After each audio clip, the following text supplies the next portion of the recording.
Մարկոս Ավրելոսն ասում էր, որ լավագույն վրեժը դա թշնամուն չնմանվելն է։ Եվ սա ոչ թե պարզապես խոսք էր, նաև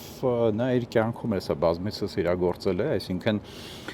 վարվել է համապատասխան այս իր պատկերացման, դրա վառ օրինակն է այն, թե ինչպես ինքը վարվեց Գայոս Կասիոսի հետ, ով որ իր զորահրամանատարներից էր եւ ամբոստացել էր, ապստամբել էր իր դեմ։ Համենայն դեպս այս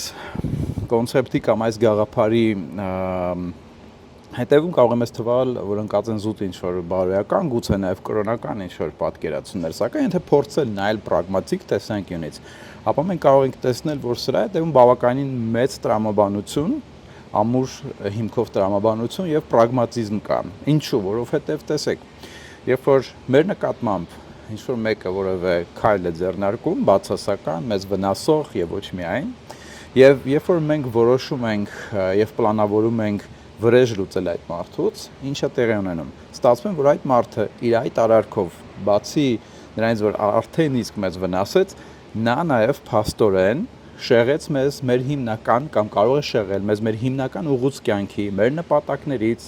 մեր քայլերից, որոնք պլանավորել էինք անել, իսկ այստեղ կարծես թե գալիս է առաջ վրեժը եւ մենք այդ ամենը փոխում ենք եւ ստացվում է, որ նաև ստացվում է, որ այդ մարդն է պայմանավորում մեր կյանքի հետագա ընթացքը եւ մեր արարքները, մեր հետագա անելիքները,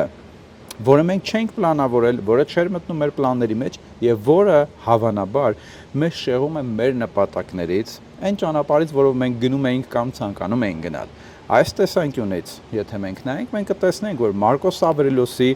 ասածների մեջ ոչ միայն գուցե նաեւ բարոյական եւ թեկուզ նույնիսկ կրոնական պատկերացումներ կան ընկած, բայց առաջին հերթին սա շատ տրամաբանական եւ պրագմատիկ մոտեցում է։